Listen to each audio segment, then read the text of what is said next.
পরিচালক মহোদয়, উপস্থিত সদ্য দাদা ও মায়েরা, সবাইকে জানিয়ে আমি আনন্দিত জয় করি। আজকে এখানে আমার ধ্রুবদা তার গৃহ এক্সটেনশন উপলক্ষে সৎসঙ্গের আয়োজন করেছেন। আমরা সবাই মিলে তার পারিপার্শ্বিক সকলের মঙ্গল প্রার্থনা করলাম, তার মাধ্যমে এই সৎসঙ্গের সূচনা। যাই হোক, এত একটা সুন্দর ঠাকুরঘর, আমরা ঠাকুরকে বলি দিন দুনিয়ার মালিক, আর তার জন্য একটা সুন্দর ঘর দেখলেই মন মুগ্ধ হয়ে যায়।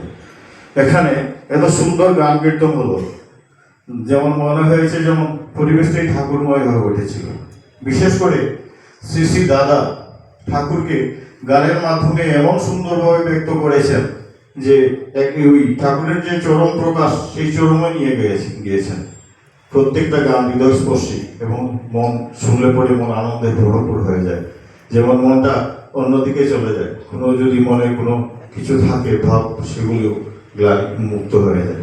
যাই হোক, ধ্রুবদার সঙ্গে আমার এই সৎসঙ্গের মাধ্যমে পরিচয়।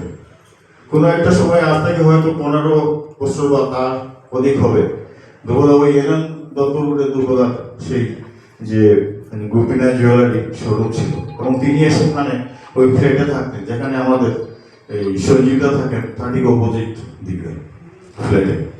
সেখান থেকে একদিন আমার মনে পড়ে, কোনো একদিন আমার ভাই প্রশ্ন আমাকে বলেছিল যে ওই জায়গায় আসতে হবে, বিকাল সন্ধ্যা থেকে এখানে সৎসঙ্গ অনুষ্ঠিত হবে।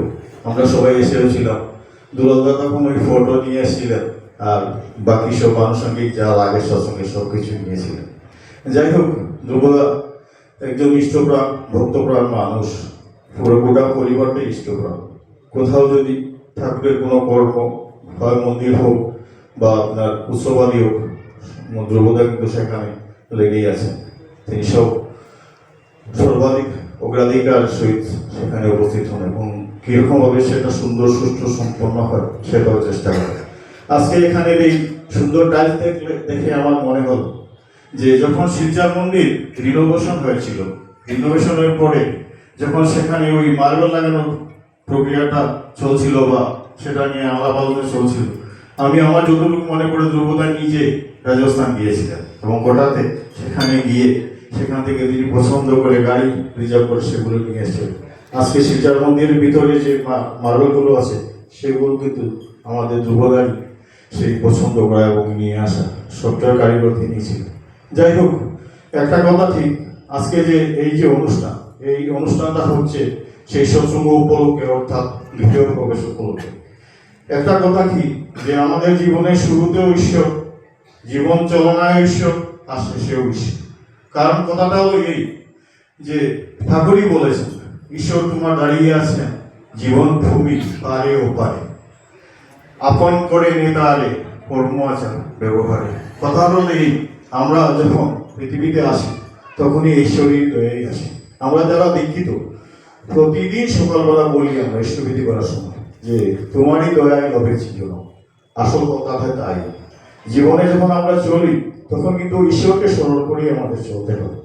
যেমন ধরেন, ঈশ্বরকে স্মরণ করে মানে কি, আমরা যখন পৃথিবীতে আসি তখন একটা সংসার নামক একটা জায়গা পাই।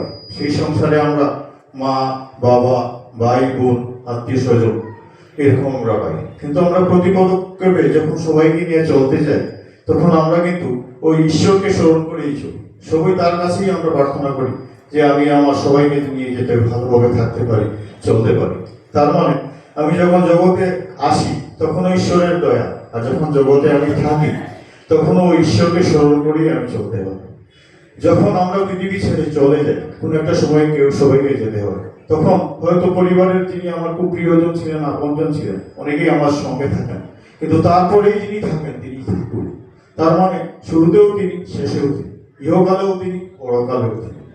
যাই হোক, এই যে ঠাকুরের যদি আমরা ভালোভাবে বুঝতে পারি, তার দেওয়া বিধিবিধান মতো যদি চলি, কিছুটা হয়তো বুঝতে পারি।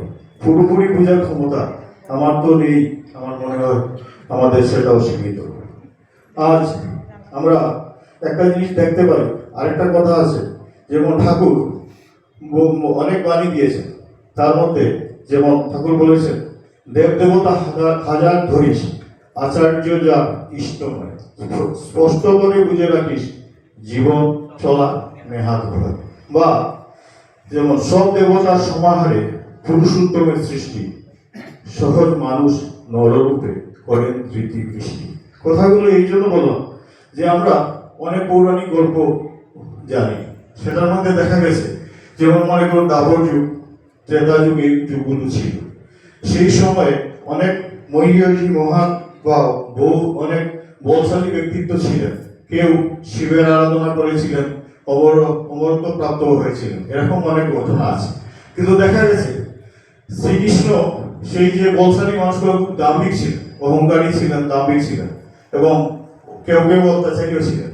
তাদের বশ করার মতো, যেমন বেশিরভাগ দেখা গেছে সেই সময়ে যারা সেই আরাধনা করেছিলেন শিবেরই আরাধনা করেছিলেন, কিন্তু পরবর্তীতে দেখা গেল তারা অজয় হয়ে গিয়েছিলেন।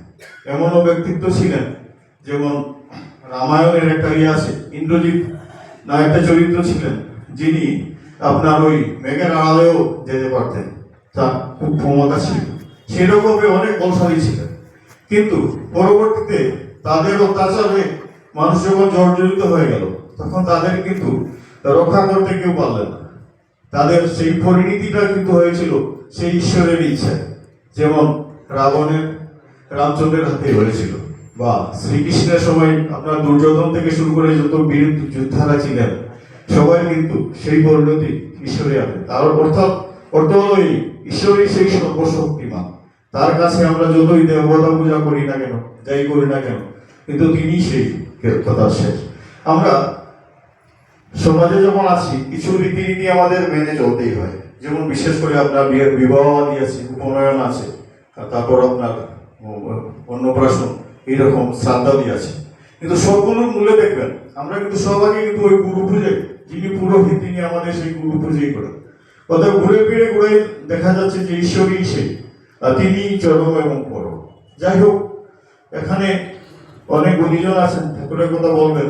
আমাকে সেই 5-7 মিনিট বলার জন্য পরিচালক মহোদয় বলেছিলেন। আমি চেষ্টা করেছি যে ঠাকুরের কিছু কথা বলার। আপনারা সবাই ভালো থাকেন, সুস্থ থাকেন।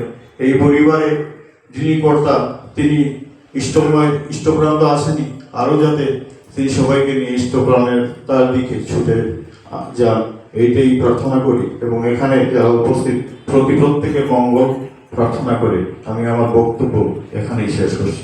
জয় গুরু।